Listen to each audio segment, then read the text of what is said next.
नमस्कार, मैं हूं पवन त्यागी। मनीष सिसोदिया दिल्ली के शराब घोटाले में फंसे हुए हैं, लेकिन अब उनकी एक और मुसीबत बढ़ गई है। उनके ऊपर मानहानि का दावा हेमंत बिस्व शर्मा ने किया था, जो कि असम के मुख्यमंत्री हैं। और अब उस मामले में जो मनीष सिसोदिया हैं, इन्होंने असम की हाई कोर्ट में एक केस डाला था और उन्होंने कहा कि यह मामला रद्द करना चाहिए क्योंकि इसमें कोई दम नहीं है। लेकिन हाई कोर्ट ने मनीष सिसोदिया की वो एप्लीकेशन रिजेक्ट कर दी, याचिका को खारिज कर दिया, जिसमें वो इस एफआईआर को रद्द करने की बात कर रहे थे। अब इसका मतलब आप साफ समझिए कि केस चलेगा, और जब केस चलेगा तो कोर्ट में मनीष सिसोदिया जी से पूछा जाएगा कि जो आरोप आपने हेमंत बिस्व शर्मा जी की पत्नी के ऊपर लगाए, आपके पास उसके सबूत क्या हैं। और इस केस में यदि मनीष सिसोदिया सबूत प्रस्तुत नहीं कर पाए तो निश्चित जानिए दो ही रास्ते हैं। या तो उनको करोड़ों रुपए फाइन देना पड़ेगा, मानहानि में माफी मांगनी पड़ेगी, या तो तीसरा ऑप्शन जेल। अगर मैं सूत्रों की बात करूं, हेमंत बिस्व शर्मा जी ने कहा है कि मुझे ना तो पैसा चाहिए, ना मैं उनसे माफी में संतुष्ट होऊंगा, जेल ही भिजवा कर दम लूंगा।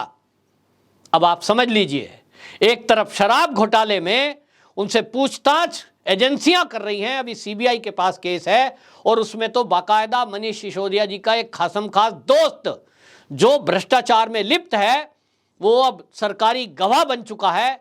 यहां जान नहीं छूटेगी तो असम में भी अब उनको या तो पहले ही हेमंत बिस्व शर्मा जी को मना लें, अच्छे आदमी हैं, सज्जन हैं और दयालु भी हैं, हो सकता है वो माफ कर दें। लेकिन निश्चित जानिए कि जिस तरह की आरोप लगाकर भाग जाने की नीति ये आम आदमी पार्टी के नेता अपनाते रहे हैं, अब इनको सबक कम से कम हेमंत बिस्व शर्मा तो सिखा ही देंगे। मुद्दा आपको बता दूं 2020 का है, और उस 2020 के समय में आप जानते हैं कोरोना चल रहा था पूरे देश में।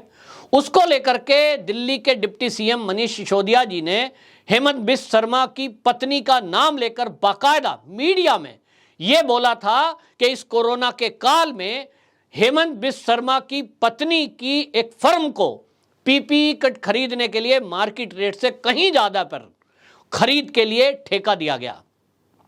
और इसको जो हेमंत बिस्व शर्मा की पत्नी है, उनसे कई करोड़ रुपया एक्स्ट्रा सरकार ने पे करके घोटाला किया है।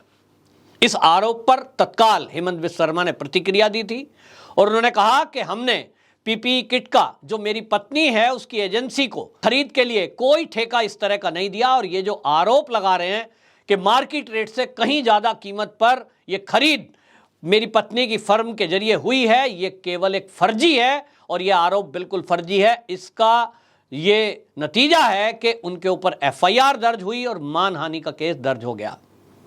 अब उस केस में वकील के जरिए मनीष सिसोदिया को कई बार पत्र लिखा गया।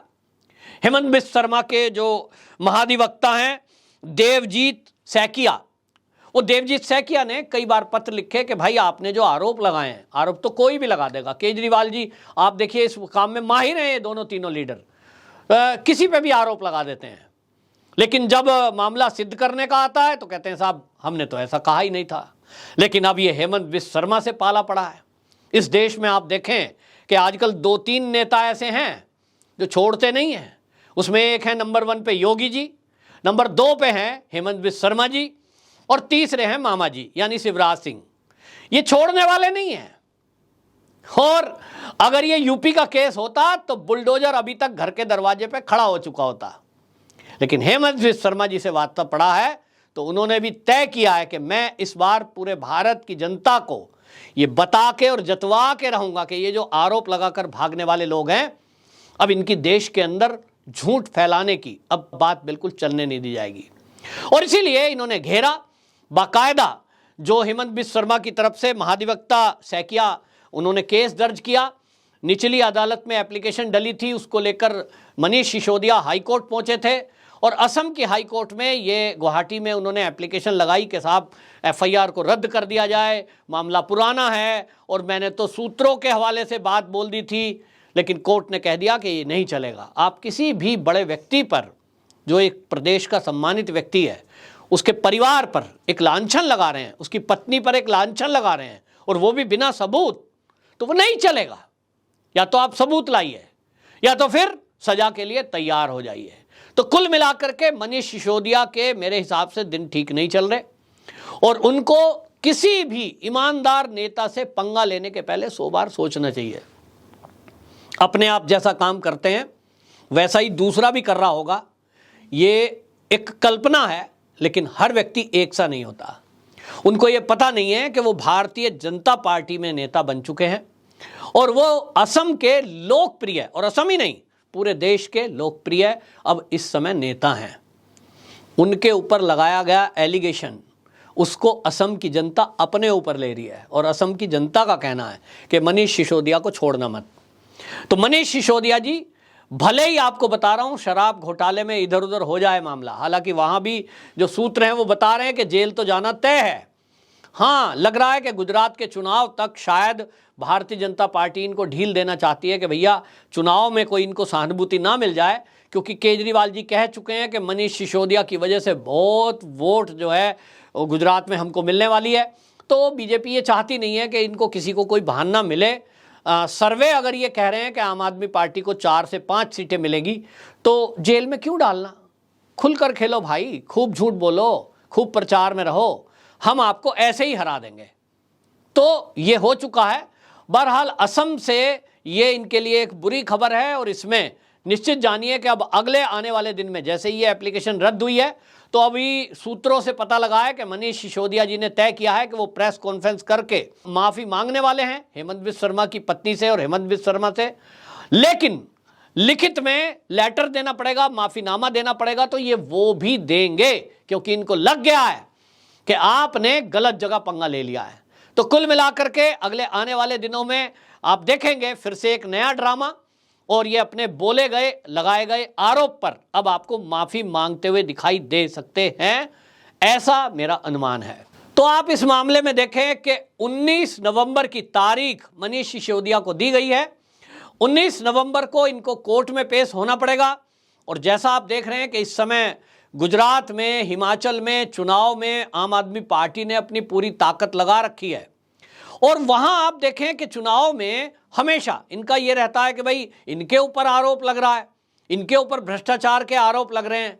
और जिस तरह से भ्रष्टाचार के आरोप लगते हैं तो ये हमेशा केजरीवाल जी आगे आते हैं और फिर उसके बाद वो एक प्रेस कॉन्फ्रेंस करते हैं और प्रेस कॉन्फ्रेंस करके ये कहते हैं साहब हमने तो जांच कर ली है, हमने सारे दस्तावेज देख लिए हैं और इसमें हमारे नेताओं की कोई गलती हमें नहीं मिली है और हमें तो एजेंसियों ने भी क्लीन चिट दे दी है। तो एजेंसियों ने क्लीन चिट जबकि दी नहीं होती है, किसी आज तक सीबीआई के अधिकारी ने या ईडी के अधिकारी ने यह वक्तव्य नहीं दिया है कि जो हम जांच कर रहे हैं सत्येंद्र जैन के विरुद्ध, मनीष सिसोदिया के विरुद्ध, उसमें हमने क्लीन चिट दी है। लेकिन अपने आप ही यह बोलना कि हमने तो कोई गलती की ही नहीं है, एजेंसियों को तो कुछ मिला ही नहीं है, इस तरह का कोई झूठ इतने बड़ी पोस्ट पर बैठा हुआ व्यक्ति बोल सकता है, ये तो कोई उम्मीद भी नहीं कर सकता। लेकिन ये नए तरह की राजनीति करने वाले लोग हैं जो इस तरह का झूठ बोलकर हमेशा भाग जाते हैं। आरोप लगा दिया, जनता में एक असर चला गया और उसके कारण होता ही है कि बहुत सारे लोग तो जो राजनीति में एक्टिव नहीं है, जो मीडिया में एक्टिव नहीं है, जब कभी आरोप लगा उनको लगता है हाँ यार शायद ऐसा किया ही होगा। तो आप याद करिए 2020 में जब ये कोविड का टाइम आया था और जब ये आरोप प्रत्यारोप लगा रहे थे, उस समय लोगों को लगा, क्योंकि राजनीति में ऐसा होता है कि आपने अपने किसी मित्र मंडली के किसी व्यक्ति को टेंडर दे दिया और उसके बाद घोटाला कर लिया। लोगों को लग रहा था यार हेमंत बिस्वा शर्मा कांग्रेस से गए हुए हैं, शायद ऐसा किया होगा, ये तो घोटाला किया होगा।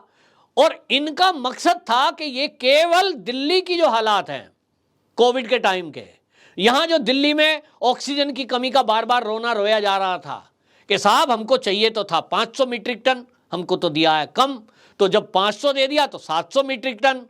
और इस तरह से जो डेली बात बन रही थी, दिल्ली घिरती हुई नजर आ रही थी, देश की जनता देख रही थी कि केजरीवाल जी की सरकार पूरी तरह फेल थी और केंद्र पर हमेशा आरोप लगा रही थी। तो ऐसे में इनको लगा कि भारतीय जनता पार्टी के नेताओं पर भी यदि हम कोई आरोप लगा दें तो जनता का ध्यान इधर उधर कर देंगे, और इसीलिए ये वो गिनवाते थे कि साहब वहां भी तो भ्रष्टाचार हुआ है, यहां भी तो हुआ है, ध्यान भटकाने के लिए। आप देखिए प्रदूषण को लेकर के जिस तरह से दिल्ली घिरी, लोगों ने केजरीवाल जी से सवाल पूछा तो आज तक चैनल पर यह लिस्ट लेकर पहुंच गए और इन्होंने कहा अरे भाई दिल्ली में ही थोड़ा ही प्रदूषण है, ये इतना जो लेवल पहुंचा है ये तो देखिए कहां कहां है। उसमें 10 शहरों के नाम बता दिए। ये ऐसा हो गया कि कोई कहे कि भाई आपके यहां अपराध ज्यादा बढ़ रहा है या आपके यहां कूड़ा ज्यादा फैल रहा है, आपके यहां बीमारी ज्यादा फैल रही है, तो आप कहें साहब अमेरिका में भी तो है, रूस में भी तो है, जापान में भी तो है। क्या मतलब है? देश के कई हिस्सों में अगर प्रदूषण है उसका मैटर अलग है और दिल्ली का मैटर अलग है। केजरीवाल जी आज तक चैनल पर बैठकर कह रहे हैं कि साहब दिल्ली में तो पराली का धुआं आ रहा है पंजाब से, बिहार में तो पंजाब का धुआं नहीं पहुंच रहा है। एग्जैक्टली बिल्कुल ठीक कह रहे हो आप, लेकिन इससे आप दिल्ली के धुएं से बच नहीं सकते, क्योंकि बिहार में जो आईक्यू का लेवल है, जो एयर पोल्यूशन का लेवल अगर देश के कई हिस्सों में आप गिनवा रहे हैं, वो जो है वो अलग मैटर है भाई, मौसम के हिसाब से है। लेकिन दिल्ली में आपने इसके लिए किया क्या? जनता तो ये पूछ रही है आपसे। बार बार भारतीय जनता पार्टी के लीडर जो आपके ऊपर सवाल उठा रहे हैं, वो इसलिए उठा रहे हैं कि यहां हर साल एक मुद्दा उठता है और उसके लिए करोड़ों रुपया केंद्र ने दिया है। जो बिहार को आप गिनवा रहे हैं या जो असम में आप बता रहे हैं या देश के अन्य राज्यों में आप एयर क्वालिटी इंडेक्स की बात जो कर रहे हैं कि वहां भी खराब वहां भी खराब, उनको कोई केंद्र ने इक्विपमेंट खरीदने के लिए पैसा नहीं दिया, ना उनको सुप्रीम कोर्ट ने कोई डायरेक्शन दी। मौसम है बढ़ता है, लेकिन दिल्ली के लिए केंद्र सरकार की तरफ से बजट जारी हुआ, जोर शोर से उसका प्रचार हुआ कि साहब हमने तो जगह जगह मशीनें लगा दी हैं, बड़े बड़े कूलर सेट कर दिए हैं, पानी के छिड़काव हो रहे हैं। नतीजा शून्य, क्योंकि पता ये लगा कि जो एयर फिल्टर करने की मशीनें लगाई गई वो तो सब बंद पड़े हैं। पैसा कहाँ गया पता ही नहीं है। मुद्दा था भ्रष्टाचार का, मुद्दा था आपके अरेंजमेंट का, लेकिन आदत है जैसे कि बस दूसरों पे आरोप लगाओ और भाग जाओ, ये भी तो गलत है, ये भी तो गलत है, ये भी तो गलत है।